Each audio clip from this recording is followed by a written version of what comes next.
না কেটেই যাত্রী ভ্রমণে বিধায়ক বিতর্কে জড়িয়ে পড়লেন টিটির সঙ্গে।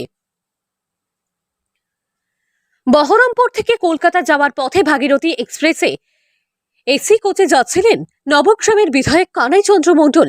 সামনের সিটে ছিলেন জলঙ্গির বিধায়ক। অভিযোগ, তিনি নাকি কোনো যাত্রী টিকিট না কেটেই উঠেছিলেন।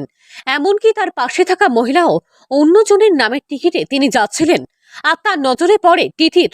আর সেই নিয়ে শুরু হয় ট্রেনের মধ্যেই বসা ভিডিও, যা ইতিমধ্যেই সোশ্যাল মিডিয়াতে ভাইরাল। নবগ্রামের তৃণমূল বিধায়ক পাশে একজনকে নিয়ে ট্রেনে বসে আসছিলেন, যার কাছে কোনো বৈধ টিকিট ছিল না। টিটি প্রশ্ন করাতে বিধায়ক টিটিকে ভয় দেখানো শুরু করেন। বিধায়কের আচরণে যাত্রীরা তীব্র প্রতিবাদ করেন। বিধায়ক বলেন কোর্টে যেতে।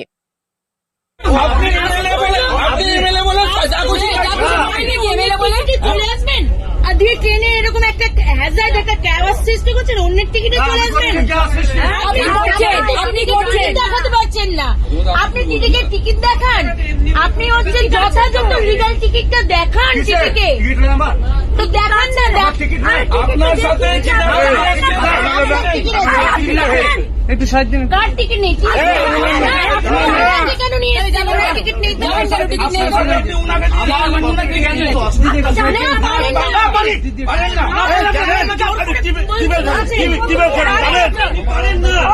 আপনি টিকিট না করে চলে আসবেন। সেটা হচ্ছে যে তার কমপ্লেন আচ্ছা, তো দেখাতে পারছেন না, উনি বলছেন না ওনার টিকিট নেই। আমার বৌদি যদি না আসে, আমার টিকিট জেনারেলের টিকিট, তাহলে টিকিট আপনি এখানে বসবেন।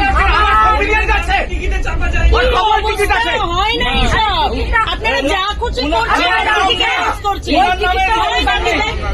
উনার নামে রিজার্ভেশন নেই, কম্পিউটার হয়েছে না, উনার নামে নেই। কি কোর্টে? কেন কোর্টে যাবো? কেন যাবো কোর্টে? আপনি টিকিট ওখানে বসিয়ে রেখেছেন। আপনি ভাড়া না দেন, আমি মেমো করে না। আপনি কোর্টে যান, মেমো করে না। আপনি কোর্টে যান। আচ্ছা,